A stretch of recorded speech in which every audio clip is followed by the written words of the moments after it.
जैसे भी जाना वैसे सुखदेव की तपस्या को भंग करो। रंभा नाम की जो अप्सरा है वो चली है सुखदेव की तपस्या छीड़ित करने के लिए।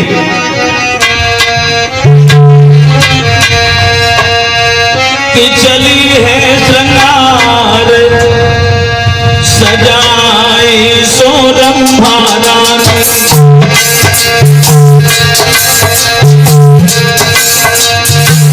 चली है श्रृंगार बनाए सो रंभा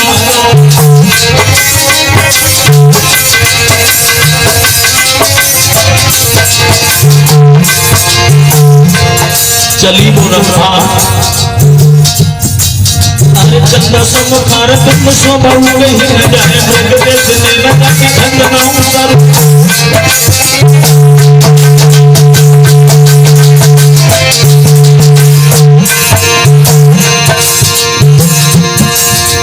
चली है रंभा सुखदेव जी रहे दक्षिण छोड़ दे के मारने के भीतर को ले ले मुझे इन्होंने पठाओ तो भोग न आई।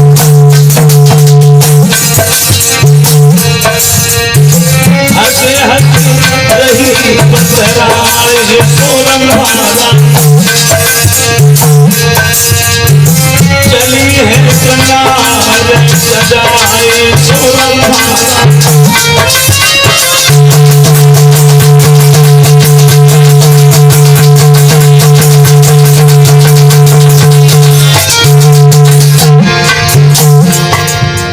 रंभा ने जब सुखदेव को आवाज लगाई और जो सुखदेव ने सुना तो सुखदेव कहते हैं रंभा ये तू क्या कह रही है, तू मेरे मां के समान है रंभा।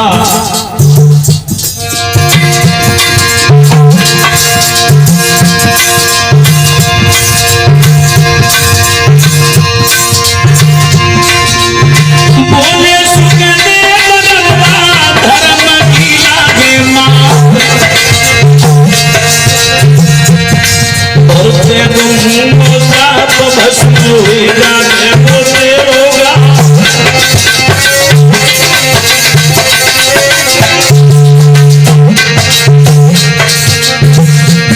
सोई दिया में कई घबराए सो रंभा, चली है श्रृंगार सजाए सो रंभा।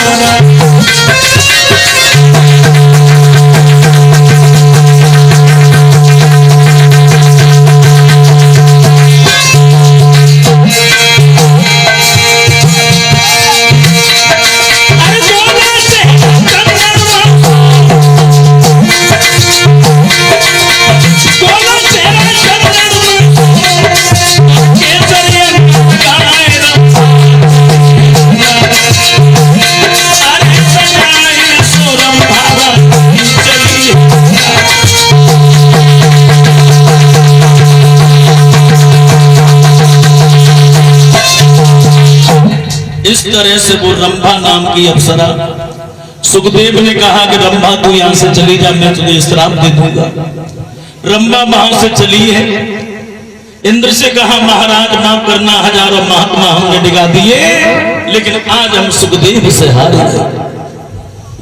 सुखदेव ने इतनी तपस्या की, विमान आया और विमान में बैठ के सुखदेव नए शरीर के स्वर्ग में गए, लेकिन देवताओं ने विरोध शुरू कर दिया। ये तो निगुरा है, इनका स्थान यहां पर कैसे हो सकता है, बिना गुरु के भवसागर से कोई पार नहीं हो सकता। तो ऊपर से धक्का मारा, सुखदेव धड़ाम सीधे जमीन पर गिर पड़े। और सुखदेव जैसे गिरे कि जाओ तुम्हारा कोई गुरु नहीं है, तुम निगुरा हो। तो सुखदेव अपने पिता के पास आके रोए, पिताजी हमें स्वर्ग में कहीं स्थान नहीं मिला, अब हम गुरु बनाए तो बनाए किसे, क्योंकि मुझे हमसे ज्यादा कोई ज्ञानवान कोई विद्वान दिखाई नहीं देता। सुखदेव ने जब इतनी बात व्यासी से कही है तो व्यासी ने कहा सुखदेव तुम महाराज जनक को अपना गुरु बना लो। जनक तुमसे भी विद्वान है, जिन्हें विदेह कहा गया है। महाराज जनक विदेह है, तो सुखदेव ने जनक को अपना गुरु बनाया। तो सुखदेव के गुरु कौन थे? महाराज जनक। और जनक के गुरु कौन है? अष्टावक्र। सुखदेव महाराज परीक्षित को कथा सुना रहे हैं। बोले आनंद कंद भगवान की। अब इधर भगवान भोले बाबा सती को लेकर पहुंचे हैं कहां? कैलाश पर्वत पर। कैलाश पर्वत पर रहने लगे। थोड़े समय के बाद में भगवान शंकर ने देखा माह का महीना है, और माह के महीने में सूर्य जब मकर राशि पर आते हैं, सूर्य जब मकर राशि पर आते हैं बंधुओं, तो महाकुंभ पड़ता है। महाकुंभ जो इस वर्ष पड़ा था 144 वर्ष के बाद, और वहां उस महाकुंभ में देव, धनुष, मानव, किन्नर, नाग, देवता भेष बदल बदल कर आते हैं। त्रिवेणी में स्नान करते हैं, और स्नान करने के बाद में पुनः वापस लौट जाते हैं। तो भगवान शंकर ने भी देखा, तो भगवान शंकर की इच्छा हुई, कुंभ ऋषि के आश्रम में भगवान की कथा चल रही है, राम कथा। तो इच्छा हुई कि राम कथा सुनने के लिए हम जाएं, राम कथा श्रवण करने हम जाएं। तो शंकर जी सती से कहते हैं कि देवी आप हमारे साथ चलेंगी? कहां पर? राम कथा सुनने। राम कथा सुनने। लेकिन महाराज मानुष की रचना तो आप नहीं की है, आप राम कथा क्या सुनेंगे?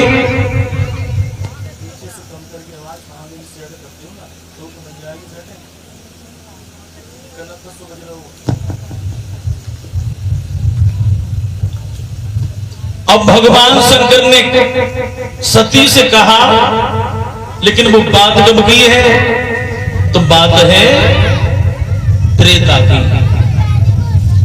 गोस्वामी तुलसीदास लिख रहे हैं रामायण में,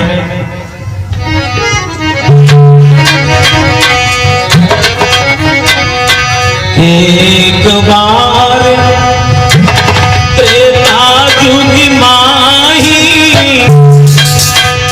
त्रेता युग माही, शंभु चले कुंभ ऋषि आए।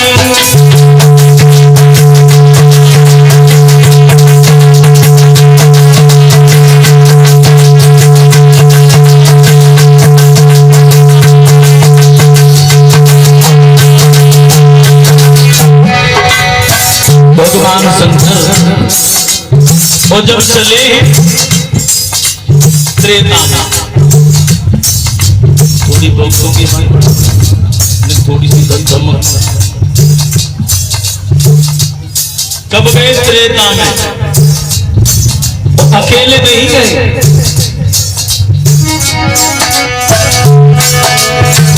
संग सती जग जननी भवानी, जननी भवानी, पूरे ऋषि अखिलेश्वरी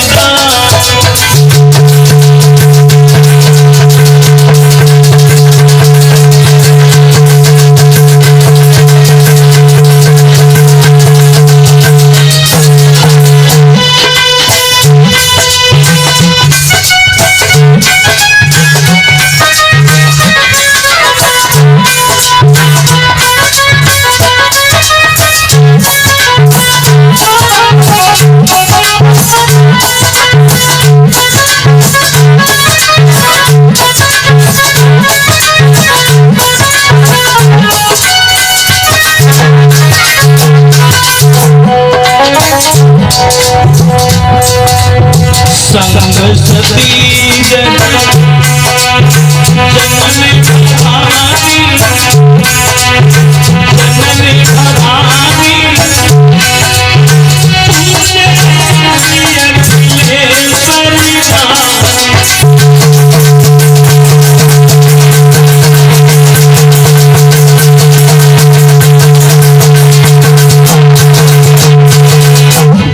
भगवान शंकर जब गए हैं सती को साथ लेने, तो अकेले नहीं गए। संग सती जग जननी भवानी, यानी भवानी का शब्द आया है। वह सती की इच्छा नहीं थी कि हम जाए, लेकिन मना करते ही तो पतिव्रत धर्म नष्ट हो जाएगा। और जैसे पहुंची कुंभ ऋषि के आश्रम में भगवान शंकर के साथ में, महात्मा जी ने जैसे देखा कि त्रिलोकीनाथ आए हुए, सादर जल ले शरण पखारे और पुण्य सुंदर आसन बैठारे। जल लेके आए, चरण पखारने लगे, उसके बाद चरणों का बंधन किया। और जैसे चरण पखारने लगे, चरणों का बंधन किया, तो परीक्षित अभिमान हो गया सती को। अभिमान क्यों हुआ? अभिमान ये हुआ कि ये भैया कैसे कथा बात है, ये हमारे पति के पैर धो रहे हैं, हमारे पति के चरण पखार रहे हैं, तो ये